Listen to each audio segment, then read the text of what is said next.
शांताकारं भुजगशयनं पद्मनाभं सुरेशं विश्वाधारं गगनसदृशं मेघवर्णं शुभांगं लक्ष्मीकान्तं कमलनयनं योगिभिर्ध्यानगम्यं वन्दे विष्णुं भवभयहरं सर्वलोकैकनाथं सर्वलोकैकनाथं वसुदेवसुतं देवं कंसचाणूरमर्दनं देवकी परमानंदम श्री कृष्णं वंदे जगद्गुरुं कृष्णं वंदे जगद्गुरुं कृष्णाय वासुदेवाय हरे परमात्मने प्रणतक्लेशनाशाय गोविंदाय नमो नमः गोविंदाय नमो नमः। आज सभी भगवद गीता ज्ञान के प्रेमी महानुभाव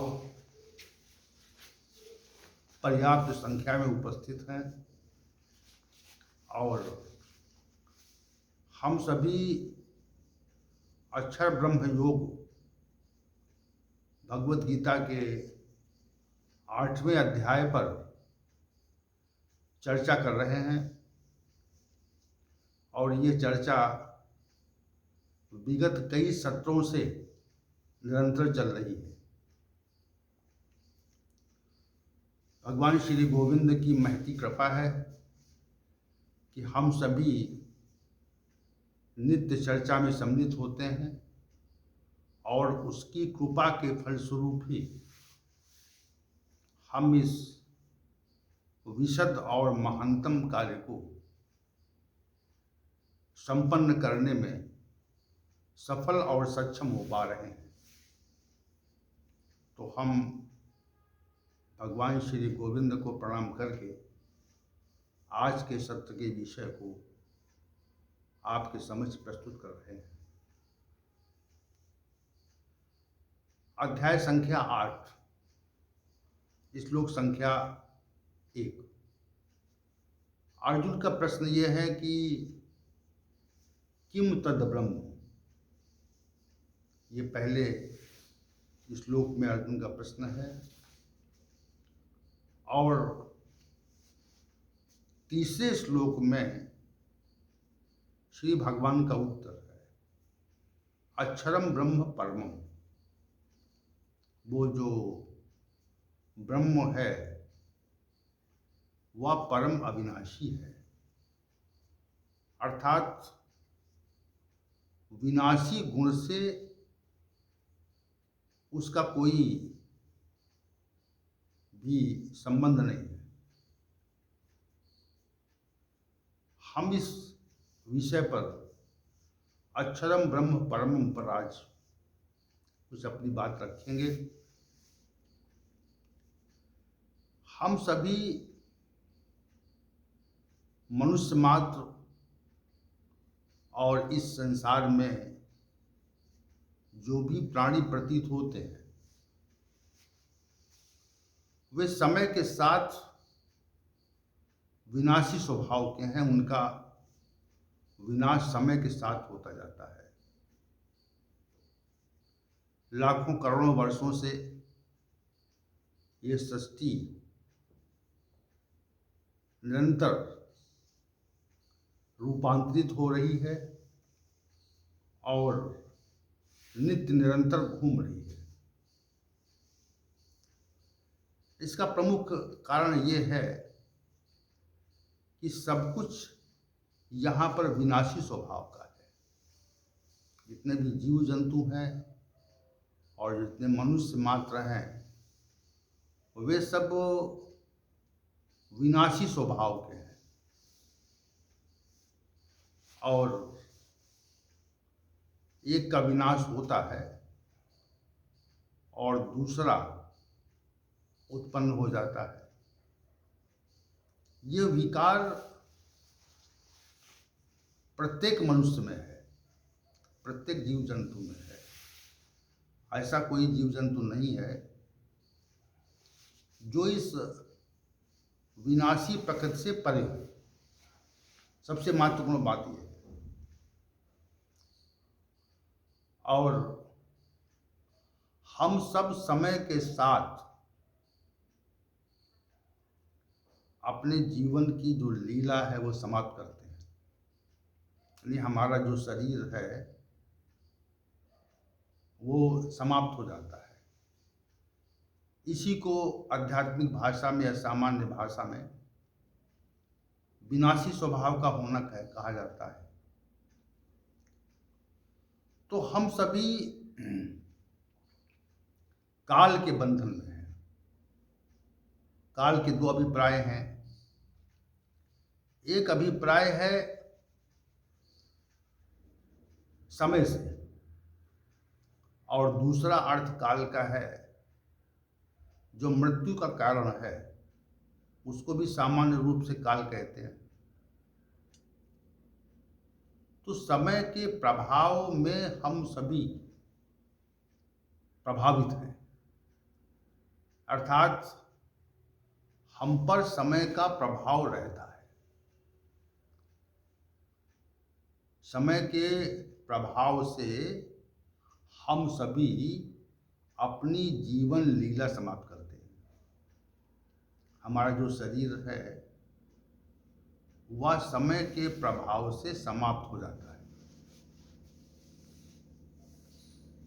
और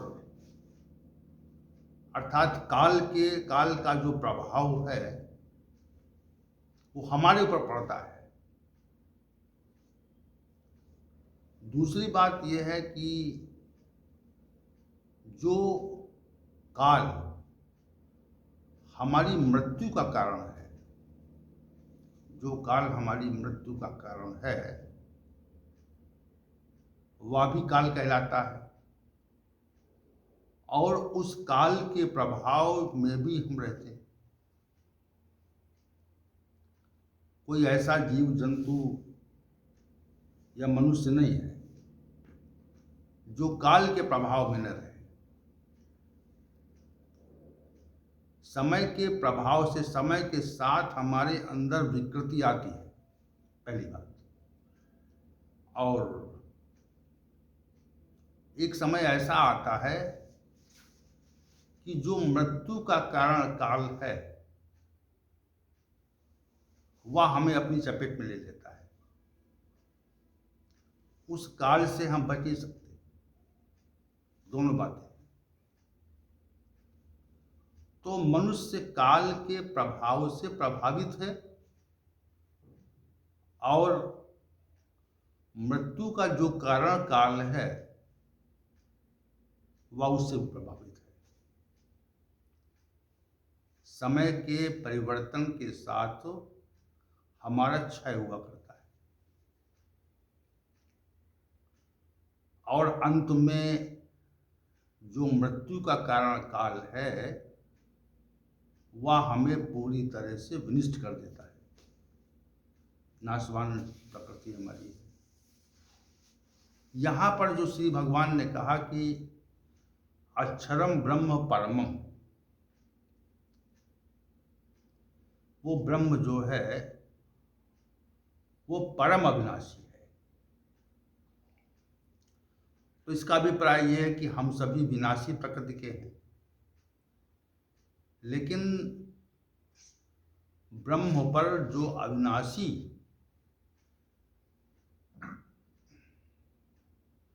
जो विनाशी गुण है, जो विनाश का गुण है, वो ब्रह्म को प्रभावित नहीं करता। क्योंकि अविनाशी कह दिया। क्यों कहा अविनाशी? परम अविनाशी। अविनाशी के बाद में परम पहले। अक्षरम ब्रह्म परमम, अक्षरम ब्रह्म परमम, वो ब्रह्म परम अविनाशी है। तो पहली चीज ये है कि काल के प्रभाव से वो ब्रह्म प्रभावित नहीं है। सृष्टि के आदिकाल से, जब से सृष्टि चली या उसका शुभारंभ हुआ या उसका आरंभ हुआ या सृष्टि का जब उद्भव हुआ, जब से तब से वो ब्रह्म है और तब से है और वर्तमान में भी है। करोड़ों वर्षों पूर्व जो जब सृष्टि आरंभ हुई थी तब से वो ब्रह्म है, और वर्तमान समय में भी वैसे ही है। तो इसका सीधा अभिप्राय ये होता है कि वो काल से प्रभावित नहीं। हम सभी काल से प्रभावित हैं, और जब तक सृष्टि रहेगी तब तक वो रहेगा, तो फिर वो काल से प्रभावित नहीं। फिर उस पर मृत्यु का जो कारण काल है उसका भी प्रभाव उसके ऊपर नहीं है। वो मृत्यु से परे परम अविनाशी है, अक्षरम ब्रह्म परमम। तो समय के प्रभाव से प्रभावित न होना, यह है अविनाशत्व का जो सिद्धांत है, अविनाशी स्वभाव का जो नियम है, वह उसी ब्रह्म पर लागू होता है जो परम अविनाशी है। परम जो पद है वो इसीलिए श्री भगवान ने प्रयुक्त किया कि उसका किसी भी काल में विनाश नहीं होता। और दूसरा, हम सभी की मृत्यु होती है। काल नामक तत्व हमें अपने घेरे में ले लेता है, अपनी गोद में ले लेता है, और काल नामक जो मृत्यु का कारण तत्व है उससे हम बच नहीं सकते। मनुष्य, इस संसार में जितने भी मनुष्य हुए, तो कोई भी मनुष्य मृत्यु के कारण से नहीं बच सका। हम सभी मृत्यु की ओर बढ़ रहे हैं। उसमें काल का प्रभाव है, समय का प्रभाव है, और दूसरा उस काल का भी प्रभाव है जो मृत्यु का कारण है। वह भी हमें समय के साथ अपनी ओर ले जा रहा है, और समय के साथ हमें अपने गोद में लेगा वो। तो दोनों बातें इसमें हैं, और दोनों जो तथ्य हैं जो हम सभी पर लागू होते रहते हैं, हम सभी जिनके प्रभाव से आच्छादित रहते हैं, तो वैसा प्रभाव उस ब्रह्म पर नहीं होता, परमात्मा पर नहीं होता। ये बात श्री भगवान ने यहाँ पर अक्षरम ब्रह्म कह के की। अपना ब्रह्मसूत्र की बात कर लें, जो वेदांत दर्शन है, उसमें भी अथातो ब्रह्म जिज्ञासा कह के, ब्रह्म की मैं जिज्ञासा करता हूँ, ब्रह्म को जानने की इच्छा करता हूँ। तो उसका जो अगला सूत्र है वो है जन्मादस्यता, जिससे जन्मादि होते हैं। तो इसमें भी जो इस सृष्टि को प्रकट करता है, जन्म देता है, वो ब्रह्म है, क्योंकि आदि पद लगा हुआ है। तो कहा जो सृष्टि को उत्पन्न करने वाला है वो ब्रह्म है। देखिए, इसको हम परम अक्षरम ब्रह्म से, और जो ब्रह्म सूत्र का वाक्य है जन्मादस्यता, उसको जोड़ने का प्रयास कर रहे हैं। तो जिससे सृष्टि होती और जिससे सृष्टि चलती, और जो सृष्टि को लय करता, जो सृष्टि को लय करता, ये तीनों गुण उसके। जन्मादि, जन्म जन्म जन्म का अभिप्राय ये है कि जो सृष्टि का निर्माण करता है, जो सृष्टि का निमित्त और उपादान कारण है।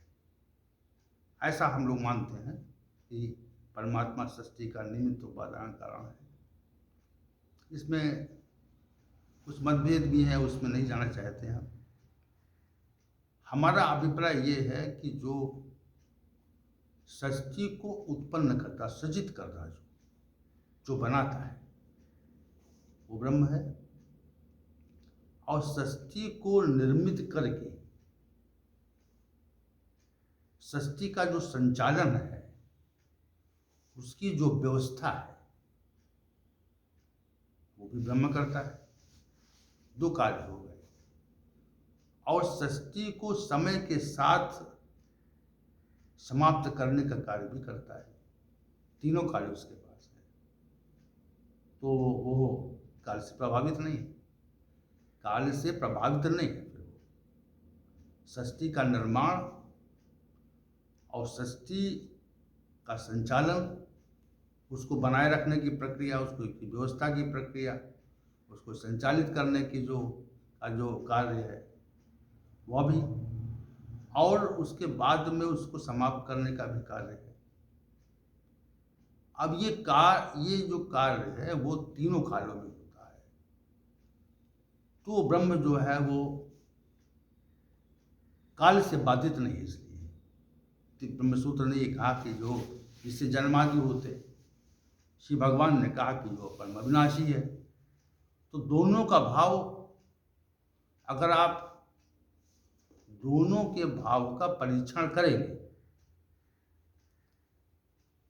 ब्रह्मसूत्र के भाव का और श्री भगवान के कथन के भाव का, तो दोनों भाव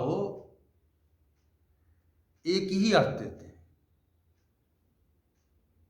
सृष्टि का आरंभ करना, उसका सृजन करना और रचना करना उसकी, तो रचना तो करोड़ों वर्ष पूर्व हुई और वर्तमान समय में सृष्टि चल रही है और आगे भी चलती रहेगी। तो सृष्टि के निर्माण के समय उपस्थित रहना और सृष्टि के चलते रहने में भी उपस्थित रहना और सृष्टि के लय होने में, समाप्त होने में भी उपस्थित रहना और फिर सृष्टि का आरंभ करना, फिर संचालन करना, फिर लय करना। तो ये काल से बाधित नहीं, परमात्मा काल से बाधित नहीं, इसलिए ऐसा कहा गया। तो ये जो तीनों कार्य हैं, सृष्टि के शुभारंभ का, संचालन का, उसके क्षय का, समापन का, प्रलय का, तो तीनों जो कार्य हैं वो काल से बाधित नहीं। काल वहां पर कार्य नहीं करता, इसलिए वह परम अविनाशी है। श्री भगवान ने कहा कि वो ब्रह्म जो है, जो सृजित करता है, संचालित करता है सृष्टि को और सृष्टि का क्षय भी कर देता है, समाप्त कर देता है, प्रलय कर देता है। तो वो ब्रह्म जो है वो परम अविनाशी है, उसमें अविनाशत्व का गुण है। वैसा गुण हमारे अंदर नहीं, मनुष्य में वैसा गुण नहीं है। वो गुण परमात्मा में है, ब्रह्म में है। तो ये जो उत्तर श्री भगवान का है, अक्षरम ब्रह्म परमम, इसी पर चर्चा हो रही है। अब थोड़ी चर्चा हम इस बात पर करेंगे कि जो ब्रह्म का जैसा स्वरूप है, श्री भगवान ने बताया अक्षरम ब्रह्म परमम, ब्रह्म परम अविनाशी है। तो क्या ये है जो परम अविनाशत्व का गुण है वो श्री भगवान में है कि नहीं? ऐसी कई चर्चा आई कि नहीं है? तो चौथे अध्याय के आरंभ में आप देखें तो श्री भगवान ने कहा कि इस योग को मैंने सृष्टि के आदि में सूर्य से कहा था। विवस्वान मन में प्राह और मन इच्छवाक में ब्रवीत। भगवान सूर्य ने इच्छवाकु से कहा,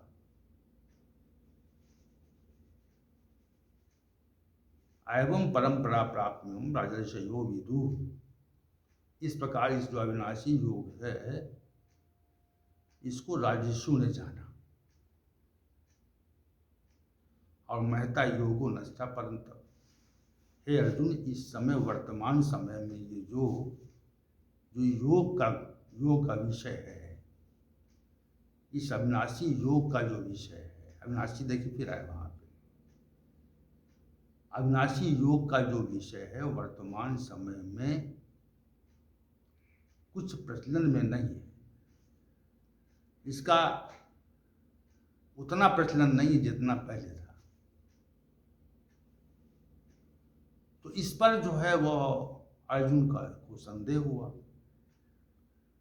कि आपने इस अविनाशी योग को सूर्य के प्रति कहा था,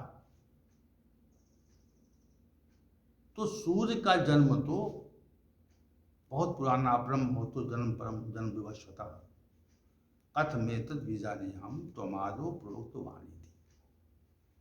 हे कृष्ण, हे भगवान, षष्ठी के आदि में सूर्य की उत्पत्ति होती है, और आप ये कह रहे हैं कि इस जो अविनाशी योग का जो ज्ञान है मैंने सूर्य के प्रति षष्ठी के आदि में कहा था, लेकिन आपका जन्म तो अभी हुआ है। तो मैं कैसे समझूं कि आपने इस अविनाशी योग को सूर्य के प्रति षष्ठी के आदि में कहा था। अब देखिए यहां पे तो श्री भगवान ने इसका जो उत्तर दिया, तो वो भी उत्तर श्री भगवान के परम अविनाशी होने के तथ्य को स्पष्ट करता है। अजो विशन अव्यात्मा भूतानाम ईश्वराभिशन प्रकृतिम स्वाम अधिष्ठाय है संभवामी आत्माया। हे अर्जुन, मैं अजन्मा हूं, जन्म नहीं होता मेरा। जिसका जन्म नहीं होता उसकी मृत्यु नहीं होती, तो उसमें अविनाशी का गुण आ गया। जिस व्यक्ति का जन्म नहीं होता, जन्म जिसका होता है उसकी मृत्यु होती है, तो विनाशी स्वभाव का है। विनाशी स्वभाव क्या है? विनाशी स्वभाव वही है जिसमें जिसका जन्म हो, जिसकी मृत्यु हो। और जो अजा है, जो अजन्मा है, तो जो अजन्मा है उसकी जन्म नहीं होता तो मृत्यु नहीं होती, तो परम अविनाशी। अजो भी अव्यात्मा, और फिर कहा मैं अव्यात्मा हूं, अव्यय स्वरूप हूं। अव्यय का अभिप्राय ये होता है कि इसका व्यय नहीं होता। जैसे कुछ धन हमारे पास है और वो धन अगर व्यय न हो, उसका व्यय न हो, तो अव्यय कहा जाएगा। यानी इसका अभिप्राय ये कि जिसका विनाश न हो। धन कितना भी खर्च किया जाए लेकिन वो उतना ही रहे, आयु कितनी भी बढ़े लेकिन आयु उतनी की उतनी रहे, आयु में परिवर्तन न हो। तो ये जो गुण है अव्यात्मा का गुण है। भूता नाम ईश्वराभिशन तो बात की बात है, समस्त भूत प्राणियों का ईश्वर होने पर भी अजन्मा और अविनाशी, और समस्त भूत प्राणियों का ईश्वर होने पर भी, ये जो पूर्वार्ध इसका इस श्लोक का जो पूर्वार्ध अंश है, इसमें तीन ही बातें आती हैं। अजो विशन अव्यात्मा भूतानाम ईश्वराभिशन, अजन्मा भी है, अव्यात्मा भी है, और भूतानाम ईश्वराभिशन भी है। अजन्मा होने पर, अव्यात्मा होने पर, और समस्त भूत प्राणियों का ईश्वर होने पर भी प्रकृतिम स्वाम अधिष्ठाय संभवामी आत्माया। प्रकृतिम स्वाम अधिष्ठाय, प्रकृति को अपने वश में करके अपनी योग माया से मैं प्रकट होता हूँ। तो उत्तरार्ध, पूर्वार्ध, उत्तरार्ध भाग को देखें आप, उसी अक्षरम ब्रह्म परमम से मिला रहे हैं, उसी अक्षरम ब्रह्म परमम से इस चीज को मिला रहे हैं कि परम अविनाशी है।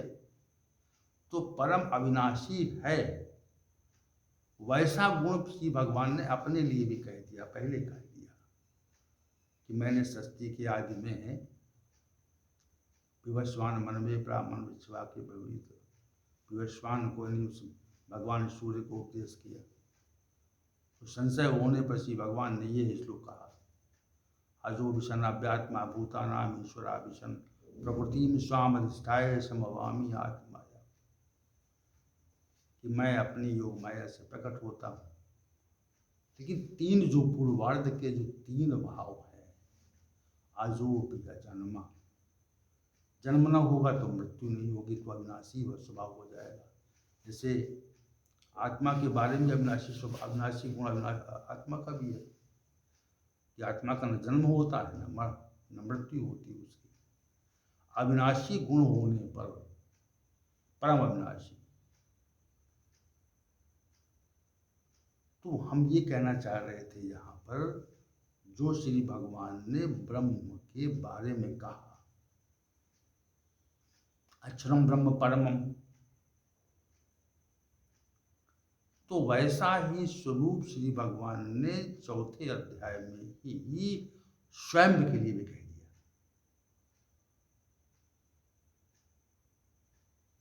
और 9वें अध्याय में भी अहम सर्वस्व प्रभवो मत्ता सर्वम प्रवर्तते, मैं समस्त प्राणियों की उत्पत्ति का कारण हूँ और समस्त जगत मेरे में ही प्रवर्तित हुआ करता है, घूमा करता है। अहम सर्वस्व प्रभवो, मैं उत्पत्ति का हेतु हूँ और जो ये जगत है मेरे में ही घूमा करता है। मेरे से पृथक अन्य कहीं नहीं जा सकता। जैसे नाना प्रकार के असंख्य नदियों के जल अंत में समुद्र में ही विलीन होते हैं, फिर समुद्र से बरसात होती है, वाष्प बनती है, फिर वो जल बनता है, फिर वो नदी विलीन होता है। प्रवर्तन है ये, जल का प्रवर्तन कहते हैं। तो वैसे ही ये जो जगत है वो श्री भगवान में ही प्रवर्तित हुआ करता है। अहम सर्वस्व प्रभवो मत्ता सर्वम प्रवर्तते, प्रवर्तित हुआ करता है, उससे इतर नहीं जा सकता। तो अजोब शनाव्यात्मा भूता नाम ईश्वर हम शन प्रकृति में स्वाम अधिष्ठाय संभवामी आत्माया, इस बात को इसलिए कह रहे हैं कि वही गुण जो है श्री भगवान में है। अक्षरम ब्रह्म परम स्वभावत आध्यात्म उच्यते, परम ब्रह्म अविनाशी है। तो श्री भगवान ने अपने कहा अव्यात्मा में हूँ, मेरा व्यय नहीं होता, मनुष्य का व्यय होता है। से मनुष्य के शरीर का व्यय हुआ करता है। जो स्थिति है वो निरंतर परिवर्तित हुआ करती है। ये बात तो है भाई, मनुष्य के शरीर का व्यय होता है, खर्चा होता है मनुष्य का शरीर, तभी तो वो वृद्ध हो जाता है। अब जैसा शरीर बाल्यावस्था, किशोरावस्था, युवावस्था में रहता है, वैसा शरीर कहाँ रहता है? वृद्धावस्था में। उसका व्यय हुआ, क्योंकि वो विनाशी स्वभाव का है, इसलिए उसका व्यय हुआ होता है। और अविनाशी स्वभाव के तत्व का व्यय नहीं होता,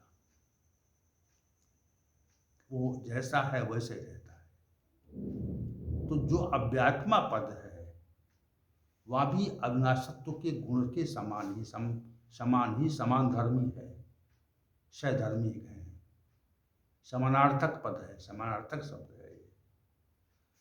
तो श्री भगवान ने ये कहा कि अक्षरम ब्रह्म परमम, वो ब्रह्म जो है वो परम अविनाशी है। ऐसा कह करके श्री भगवान ने अर्जुन के उस प्रश्न का उत्तर दिया कि किम तद ब्रह्म, ब्रह्म क्या है। तो अर्जुन तो श्री भगवान ने उसका दिया उत्तर दिया अक्षरम ब्रह्म परम। तो परम अविनाशी है, उसके अंदर परम अविनाशत्व का गुण है। ऐसा समानार्थी जो गुण है उसी भगवान में भी है, बताया हमने। तो हम बोध कराने के लिए कि श्री भगवान की स्थिति क्या है, गीता में श्री भगवान की स्थिति क्या है, इसको कहने के लिए हमने ये प्रकरण कहा। चौथा अध्याय का जो ये प्रकरण प्रस्तुत किया है, इसीलिए प्रस्तुत किया है कि उसमें स्थिति क्या है। जैसे हम किसी सत्ता की स्थिति जानना चाहते हैं तो हम उससे कथन को देखते हैं कि उसने कथन क्या किया है। तो अक्षरम ब्रह्म परमम पर आज व्याख्या हुई है, और कल हम इसके आगे का जो प्रश्न है किम तद ब्रह्म किम अध्यात्म, तो जो श्री भगवान का उत्तर है स्वभावाध्यात्म उच्यते, इस विषय को कर लेंगे। और आज के सत्र में उपस्थित सभी महानुभावों को भगवान श्री गोविंद की कृपा प्राप्त हो, ऐसा हमारा विचार है। आइए आज इस सत्र का समापन करते हैं। ओम सहनावतु सहनौ भुनक्तु सह वीर्यं करवावहै तेजस्विनावधीतमस्तु मा विद्विषावहै। ओम शांति शांति शांति।